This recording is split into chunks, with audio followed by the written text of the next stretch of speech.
नमस्कार. मालिकेच्या पुढील काही भागांमध्ये आपल्याला खूपच जबरदस्त असा ट्विस्ट पाहायला मिळणार आहे.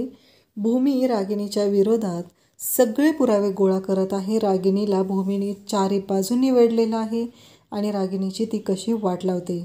कारण भूमीने ठरवलेलं असतं की काहीही झालं तरी ह्या 15 दिवसांमध्ये रागिणीची अशी वाट लावायची आहे की आजपर्यंत तिने इतका त्रास दिलेला आहे, त्या सगळ्या गुन्ह्याची कबुली तिनं दिलीच पाहिजे. आणि तिला माहिती आहे भूमीला की रागिणी एवढ्या सहजासहजी गुन्ह्यांची कबुली देणार नाही. त्यासाठी भूमीने सगळे पुरावे गोळा केलेले असतात आणि हे सगळे पुरावे भूमी आता आकाश त्याचबरोबर घरातील सर्वांच्या समोर सादर करणार असते आणि रागिणीची ती वरात काढणार असते पोलीस स्टेशनपर्यंत, जेलपर्यंत. हे सगळं कशा पद्धतीनं होणार आहे आणि हे सगळं भूमीने ठरवलेलं आहे की अजिंच्या वाढदिवसाच्या दिवशी करायचं आणि रागिणीला तिथे चितपट करायचं. आता हे सगळं भूमी कशा पद्धतीनं करणार ते आपल्याला आजच्या या व्हिडिओमध्ये पाहायला मिळणार आहे. त्यासाठी हा व्हिडिओ शेवटपर्यंत पहा.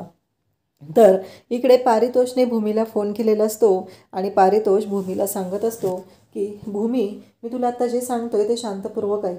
कारण गायकवाडांचा फोन आलेला होता आणि त्यांना हॉस्पिटलमध्ये त्या गोष्टी मिळालेल्या आहेत. म्हणजे आकाशची ट्रीटमेंट कोणी बदलली, आकाशची ट्रीटमेंट बदलण्यामागं कोण आहे, त्याचबरोबर ह्या सगळ्या गोष्टी कशा पद्धतीनं घडलेल्या आहेत, आकाशला कोणामुळे हे सगळं सहन करायला लागलेलं आहे, आकाशच्या कन्सर्न पेपरवरती असलेली सही, त्याचबरोबर आकाशच्या बाबतीत घडलेल्या सर्व गोष्टी, हे सगळं आता यामध्ये कळलेलं आहे. आणि या सगळ्यामागे एकच व्यक्ती आहे, ती म्हणजे रागिणी पटवर्धन. हे जेव्हा पारितोष भूमीला सांगत असतो तेव्हा भूमी म्हणत असते, मग मी आता लवकरात लवकर आकाशला हे सगळं सांगू का? तेव्हा पारितोष म्हणतो की नाही भूमी, कारण आत्ता जर तू हे सगळं आकाशला सांगितलं तरीही आकाश या गोष्टीवर विश्वास ठेवणार नाही. तुझ्या लक्षात येतं का? असं म्हणत पारितोष भूमीला म्हणत असतो, थांब, आणखी काही पुरावे गोळा करणं गरजेचं आहे. तुला किडनॅप केलेली व्यक्ती त्याला पकडणं गरजेचं आहे. ते CCTV फुटेज आकाशने माझ्या सिक्युरिटी गार्डकडून घेतलेलं आहे, हे मला कळलेलं आहे. म्हणजे भूमीला पण कळलेलं आहे की आकाश पण मागे लागलेला आहे भूमीला कोणी किडनॅप केलं होतं त्या व्यक्तीपर्यंत पोहोचण्यासाठी. फक्त आकाशचा हेतू वेगळा आहे की त्याला भूमीला हे दाखवून द्यायचं आहे की माझी आई कधीच चुकीचं वागत नाही, माझ्या आईचा यामध्ये काहीही हात नाही. त्यासाठी हे सगळं आकाश करत असतो. हे मात्र भूमीला माहिती नसतं. त्याचबरोबर इकडे पारितोष भूमीला सांगत असतो की काहीही झालं तरीही आणखी महत्त्वाची गोष्ट आहे ती म्हणजे आपल्याला सावधगिरी बाळगणं गरजेचं आहे. कारण सावधगिरीनेच ह्या सगळ्या गोष्टी आपल्याला करता येणार आहेत. अन्यथा ती रागिणी पटवर्धन कोणत्या थराला जाऊ शकते हे भूमी तुला माहितीच आहे. तेव्हा भूमी म्हणत असते की हो पारितोष, मला माहिती आहे की रागिणी पटवर्धन काय करू शकते. त्यामुळं आपल्याला ह्या सगळ्या गोष्टी शांतच करणं गरजेचं आहे, हे भूमी सांगत असते. आणि त्याचवेळी भूमी म्हणत असते की काहीही झालं तरीही आपल्याला शांतपणे ह्या गोष्टी कराव्या लागणार आहेत. रागिणीला जर चितपट करायचं असेल तर ह्या सगळ्या गोष्टी करायला मी तयार आहे, हे भूमीने ठरवलेलं असतं. आणि त्याचबरोबर तिने पारितोषला सांगते की आता पुढच्या गोष्टी म्हणजे जो तो मेकॅनिक आहे ज्याने हे सगळं केलेलं असतं, त्या मेकॅनिकला मी मागच्या वेळेस पकडलेलं होतं. परंतु एक गोष्ट अशी घडली की ऐनवेळी तो मेकॅनिक गायब झाला आणि त्याचबरोबर तो मेकॅनिक गायब झाल्यामुळं खूप मोठा प्रॉब्लेम झाला, हे भूमी पारितोषला सांगत असते.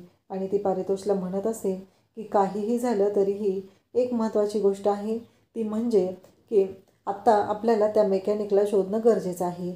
त्याच वेळेस भूमी पारितोषला म्हणू लागते की या सगळ्यामध्ये एक व्यक्ती आपल्याला मदत करू शकते, ती म्हणजे राजा काका. राजा काका थोड्याच दिवसात येतील आणि त्यानंतर राजा काकांना मी बोलवून घेतलेलं आहे. राजा काकांच्या मदतीने आपल्याला या गोष्टीपर्यंत, याच्या मुळापर्यंत जाणं खूप सोपं पडणार आहे, हे भूमी पारितोषला सांगत असते. भूमीचं असं म्हणणं असतं काहीही झालं तरी राजा काकांच्या मदतीने आपल्याला ह्या गोष्टी करता येतील, हे भूमीने सांगितलेलं असतं. आणि मग भूमीने राजा काकांना फोन केलेला असतो, माझं खूप महत्त्वाचं काम आहे, तुम्ही या. राजा काकांना भूमीने बोलावून तर घेतलेलं असतं. भूमीने सांगितलेलं असतं की राजा काका, मला काही गोष्टी तुम्हाला दाखवायच्या आहेत.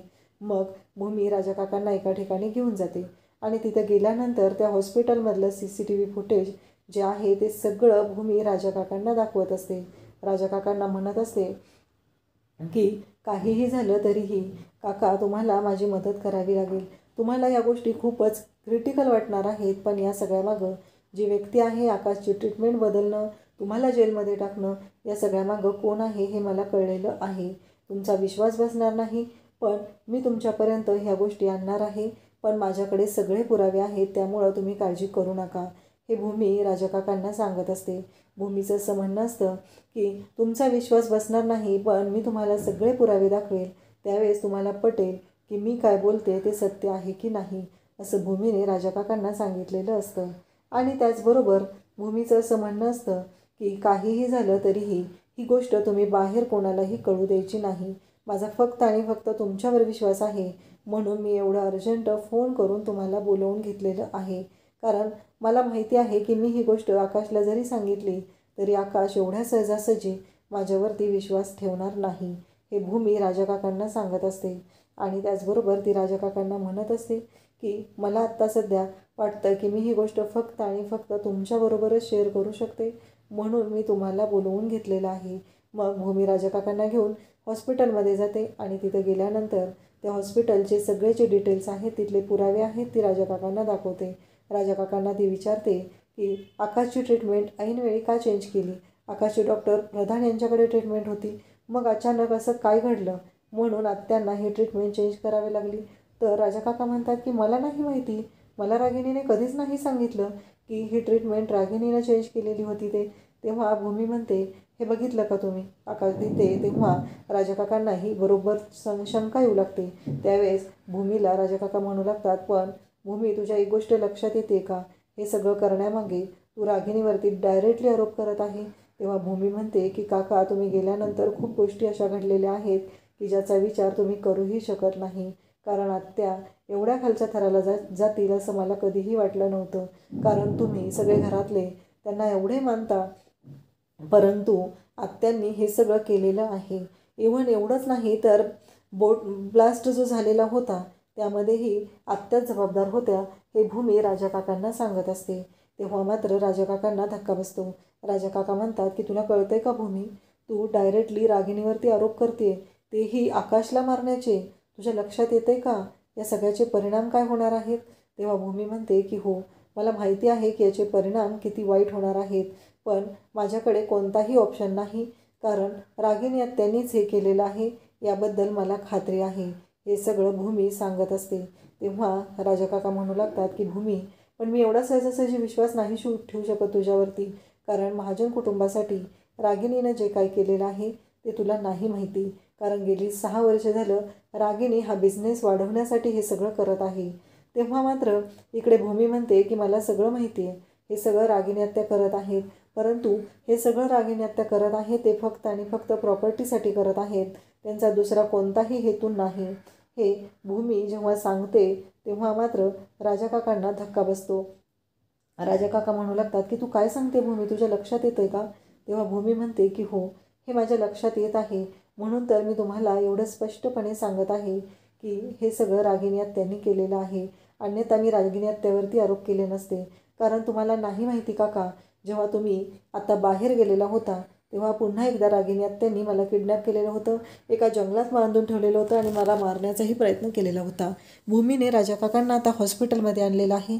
तिथलं CCTV फुटेज, त्याचबरोबर तिथल्या बऱ्याच गोष्टी भूमी ही राजाकाकांना दाखवत आहे आणि राजाकाकांना सांगत आहे की हे बघा, माझ्यावर नका विश्वास ठेवू तुम्ही. मला माहिती आहे की एवढं सहजासहजी रागिणी आत्यांच्या विरोधात जाणं तुम्हालाही पटणार नाही किंवा तुमचा विश्वास बसणार नाही, कारण रागिणी आत्यांवरती तुमचा खूप जीव आहे, हे मला माहिती आहे. परंतु तुम्ही एकदा विचार तरी करा, कारण रागिणी आत्यांनी प्रत्येक वेळेस असं का केलेलं आहे, याच्यामागे काय कारण आहे, यामागं नक्की कोणता प्रॉब्लेम असू शकतो, या गोष्टीचा विचार तुम्ही प्लीज एकदा करा. रागिणी आत्या असं का वागतील हे मलाही आधी संशयास्पद होतं, पण हे सगळं माझ्या बाबतीत घडलेलं आहे. जेव्हा कोल्ड स्टोरेजमध्ये मला रागिणी आत्या स्वतः भेटायला आल्या तेव्हा मात्र मला खूप मोठा धक्का बसलेला होता, हे सगळं भूमी सांगत असते. आणि त्याचवेळी इकडे राजाकाकांच्या बरोबर भूमी बोलत असते, तेव्हा भूमीलाही खूप मोठा धक्का बसत असतो. राजाकाकांना ह्या गोष्टी पटवून देणं भूमीसाठी वाटतं तेवढं सोपं नसतं. भूमीला ह्या गोष्टी राजाकाकांना पटवून देताना एवढा त्रास होत असतो, त्याहीपेक्षा जास्त त्रास होणार असतो तो म्हणजे ह्या गोष्टी आकाशला पटवून देताना. भूमी म्हणते की मला माहिती होतं फक्त तुम्ही आणि तुम्हीच माझ्यावरती विश्वास ठेवू शकणार आहात, म्हणून तर मी तुम्हाला बोलवलेलं आहे आणि तुम्हाला या सगळ्यामध्ये सामील करून घेतलेलं आहे, हे भूमी राजा काकांना सांगत असते. आणि राजा काकांना म्हणत असते की ह्या गोष्टी एवढ्या विचित्र पद्धतीनं घडलेल्या आहेत की या सगळ्यातून आपल्याला सगळ्यांना खूप त्रास होत आहे, मानसिक त्रास होत आहे, त्याचबरोबर आपल्या सगळ्यांना शारीरिक त्रासही होत आहे. कारण रागिनी आत्या ह्या माझ्या काही दुश्मन नाही आहेत, पण त्यांनी आत्तापर्यंत जे गुन्हे केलेले आहेत त्यांनी प्रत्येक वेळेस आकाशला मला मारण्याचा प्रयत्न केलेला आहे, त्यामुळंच तर हे सगळं घडलेलं आहे, हे भूमी राजा काकांना सांगत असते. आणि राजा काकांना म्हणत असते की काहीही झालं तरीही या सगळ्या गोष्टी अशा पद्धतीनं घडतील असं मला कधीच वाटलं नव्हतं. परंतु मला रागिनी आत्यांबद्दल कोणताही राग नाही, पण रागिनी आत्या जे वागत आहेत, रागिनी आत्या माझ्या जीवावर उठलेल्या आहेत, माझ्या बाळाच्या जीवावर उठलेल्या आहेत, त्यासाठी मला हा डिसिजन घेणं खूपच गरजेचं आहे, हे भूमी स्पष्टपणे सांगत असते. तेव्हा मात्र इकडे राजा काकांनाही कळायचं बंद झालेलं असतं. भूमी म्हणते त्या गोष्टीमध्ये सत्य आहे का, आता नक्की काय करायचं आहे, कोणावरती विश्वास ठेवायचा, हा प्रश्न राजा काकांच्या पुढे असतो. राजा काका म्हणत असतात हो बरोबर आहे, परंतु त्याचवेळी भूमीने आणखी पुरावे राजा काकांना द्यायला सुरुवात केलेली असते. भूमी म्हणत असते की हे झालं हॉस्पिटलचं, पण डॉक्टर प्रधानांच्या घरी जेव्हा मी भेटायला गेलेले होते तेव्हा डॉक्टर प्रधानांना तिथे नक्की काय करण्यात आलं, मी वारंवार सांगत होते की डॉक्टर प्रधान अचानक का गेले, कारण त्यांची हत्या झालेली आहे.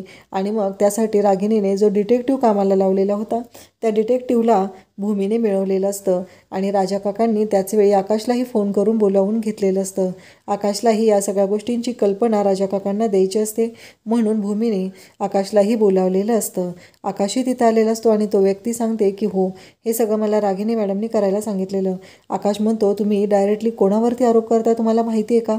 त्यावरती तो व्यक्ती सांगतो की हो मला माहिती आहे, मी रागिनी पटवर्धन यांच्यावरती आरोप करतोय.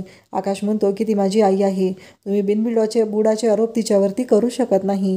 हे जेव्हा आकाश म्हणतो तेव्हा ते बोलतात की मी बिनबुडाचे आरोप करतच नाही, माझ्याकडे त्या संदर्भातले सगळे पुरावे आहेत आणि मी पुरावे असल्याशिवाय बोलत नाही. कारण रागिनी पटवर्धन आणि माझ्यामध्ये एक डील झालेलं होतं आणि त्या डीलनुसार त्यांनी मला ते पैसे दिलेले नाहीत.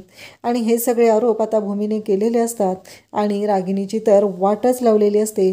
रागिनीला कळायचं बंद झालेलं असतं, कारण गोष्टी इतक्या विचित्र पद्धतीनं घडलेल्या असतात आणि रागिनी मात्र विचारच करत बसलेली असते की हे सगळं काय होत आहे.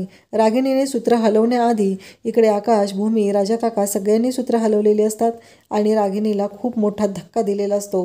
रागिनीला घरातून बाहेरही पडता येत नसतं आणि तिला तिचं तोंड काळंही करता येत नसतं, कारण जे घडलेलं असतं ते इतकं विचित्र असतं की रागिनीने स्वप्नातही विचार केला नव्हता. आणि त्याचवेळी आभीला मात्र एका कामासाठी आकाशने बाहेर पाठवलेलं असतं, त्यामुळं रागिनीचा मदत करणारा अभि हा तिच्यासोबत नसतो. आणि पौर्णिमा मात्र काही कामाची नसते, कारण पौर्णिमा कितीही चाड्या लावत असली तरीही तिच्याकडून बाहेरची कामं होणार नसतात, त्यासाठी रागिनीला स्वतःला असं धडपडावं लागणार असतं, हे रागिनीलाही चांगलंच माहिती असतं. आणि त्यामुळं रागिनी मात्र आता वेगळ्याच टेन्शनमध्ये अडकलेली असते. फक्त तिला कुणकुण लागलेली असते की आपण खूप मोठ्या प्रॉब्लेममध्ये अडकलेलो आहे, याच गोष्टीची कुणकुण तिला लागलेली असते. आता आकाश आणि राजा काका यांच्यासमोर सगळे पुरावे असतात, पण तरीही त्यांना या सगळ्या गोष्टींवर तिथे विश्वास ठेवणं खूप अवघड जात असतं. आणि त्याचवेळी भूमीने ह्या सगळ्या गोष्टी अशा पद्धतीने स्पष्ट केलेल्या असतात, त्यामुळं इथे सगळ्यांनाच धक्का बसलेला असतो. त्याचवेळी अथर्वही तिथं आलेला असतो आणि सगळेजण CCTV फुटेज पाहतात, हॉस्पिटलचे रेकॉर्ड पाहतात. त्याचबरोबर त्या दिवशी प्रधानांच्या घरी रागिनी गेलेली होती आणि रागिनीने ती डायरी मिळवून रागिनीने त्या डायरीतील पान फाडलेलं आहे, ही गोष्टही भूमीने CCTV फुटेजच्या माध्यमातून सगळ्यांसमोर आणलेली असते. कारण डॉक्टर प्रधानांच्या घरी CCTV कॅमेरा असतो आणि त्यामुळं हे भूमीच्या समोर आलेलं असतं. त्याचबरोबर रागिनीने भूमीला मारण्याचा कट रचलेला आहे, ते व्यंकटने आता येऊन आकाशला आणि भूमीला सांगितलेलं असतं. कारण आकाशने व्यंकटला पकडलेलं असतं आणि व्यंकटला सांगितलेलं असतं जर तू सत्य बोलला नाहीस तर गाठ माझ्याशी आहे, कोणत्या थराला तू जाऊ गेलेला आहेस हे मला चांगलंच माहिती आहे. त्यामुळं आता व्यंकटने पण त्या गोष्टीची कबुली दिलेली असते, कारण गायकवाड साहेबांनी व्यंकटला ताब्यात घेतलेलं असतं आणि व्यंकटने सांगितलेलं असतं की त्याची पहिली भेट ही रागिनी पटवर्धन यांच्यासोबत झालेली होती आणि ते CCTV फुटेज गायकवाडांनी मिळवलेलं असतं. आणि मग त्यांचं फोनवरचं संभाषण हे व्यंकटचे कॉल रेकॉर्डिंग काढल्यानंतर त्यामध्ये कळलेलं असतं की या सगळ्यामागे खरी मास्टरमाइंड रागिनी आहे. रागिनी ही भूमी आणि भूमीच्या बाळाच्या जीवावर उठलेली आहे. हे सगळं सत्य जवळजवळ भूमीने आता आकाशच्या घरातील सर्वांच्या समोर आणलेलं असतं.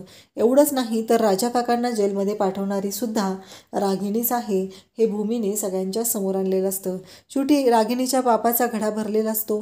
फक्त ही गोष्ट अजिंच्या वाढदिवसादिवशी व्हायला नको होती, पण ही गोष्ट त्या दिवशी घडलेली असते आणि त्यामुळं आता कार्यक्रमाचा सगळा पचका झालेला असतो. ऐन वाढदिवसाच्या दिवशी एवढा मोठा राडा झालेला असतो. आजीला तर हा धक्का सहनच होत नाही. आजी म्हणत असते की इतक्या दिवस मी विषारी नागिनीला दूध पाजत होते. मला कळलंच नाही. मला प्रत्येक वेळेस भूमी समजावत होती, पण मी भूमीचं ऐकलं नाही. आम्ही कोणीही तिच्यावर विश्वास ठेवला नाही. इवन पोटूच्या असलेल्या भूमीला आम्ही घराबाहेर काढलं. अशी मुलगी मी का जन्माला घातली हा प्रश्न मला पडत आहे. फक्त आणि फक्त प्रॉपर्टीसाठी रागिनीने हे सगळं केलेलं आहे. त्यावेळेस अभि मात्र रडायला सुरुवात करतो जेव्हा त्याला पौर्णिमाकडून ही गोष्ट कळते आणि तो लगेचच फ्लाईट पकडून मुंबईला येतो. आणि मुंबईला आल्यानंतर त्याला कळतं की आपल्या आईची कंडिशन काय आहे. सगळे पुरावे मिळालेले असतात आणि गायकवाड आता लेडीज हवालदाराला घेऊन हे गायकवाड आलेले असतात ते म्हणजे आपल्या महाजनांच्या घरी. आणि महाजनांच्या घरी आल्यानंतर गायकवाडांनी रागिनीला ताब्यात घेतलेलं असतं. तिला वाटत असतं की ह्यावेळेस ही अभि धावत येईल, आणखी काहीतरी पुरावे देईल, पण CCTVमध्ये स्पष्ट दिसत असतं आणि भूमीच्या खुनाचा कट रचलेला असतो. या सगळ्या गुन्ह्याची शिक्षा रागिनीला मिळणार असते आणि रागिनीला पोलिसांनी आता ताब्यात घेतलेलं असतं. तिच्या हातामध्ये बेड्या टाकलेल्या असतात आणि तिला जेलमध्ये घेऊन चाललेले असतात. रागिनीला कळायचं बंद झालेलं असतं. रागिनी मात्र आता शांत झालेली असते. तिला वाटत असतं तिला कोणीतरी वाचवेल ह्या आशेवरती असते. पण भूमी म्हणत असते की बाद झालात त्या, कारण तुम्ही माझ्या जीवाशी खेळा इथपर्यंत ठीक होतं, पण आता तुम्ही माझ्या बाळाच्या जीवाशी खेळत आहात. त्यामुळं मला हे सगळं करावं लागलेलं आहे, कारण माझ्या बाळाच्या बाबतीत जर कुणी असं केलं तर मी त्याला जिवंत सोडणार नाही. हे सगळं भूमी बोललेली असते आणि भूमीने आता रागिनीला जेलमध्ये पाठवलेलं आहे. सर्व पुराव्यानिशी भूमीने सगळ्यांच्या समोर आणलेलं आहे की रागिनी कोणत्या थराला जाऊ शकते. आता भूमीने या सर्व गोष्टी केलेल्या आहेत. त्या सगळ्या मागे तिला मदत केलेली असते ती म्हणजे पारितोष आणि राजा काकांनी. जर राजा काकांनी भूमीवरती विश्वास ठेवला नसता तर आकाशनेही विश्वास ठेवला नसता. फायनली भूमीच्या हाती पुरावे मिळालेले असतात. राजा काकांची मदत झालेली असते आणि या सगळ्यामुळंच भूमी आता रागिनीला जेलमध्ये पाठवण्यामध्ये यशस्वी झालेली असते. पण एक गोष्ट घडलेली असते ती म्हणजे अभिच्या विरोधात भूमीकडे कोणताही पुरावा नसतो. फक्त अभि हा रागिनीला साथ देत असतो. एवढ्या एका गोष्टीवरून भूमी ही अभिला जेलमध्ये पाठवू शकत नाही. आणि त्याचबरोबर भूमीने हे सगळे पुरावे मिळवलेले आहेत आणि या पुराव्यामुळंच आकाशच्या समोर तिनं सत्य आणलेलं आहे आणि 15 दिवसाच्या आत रागिनीची जेलमध्ये रवानगी केलेली आहे. अशाच अपडेटसाठी चॅनलला सबस्क्राईब करा. थँक्यू.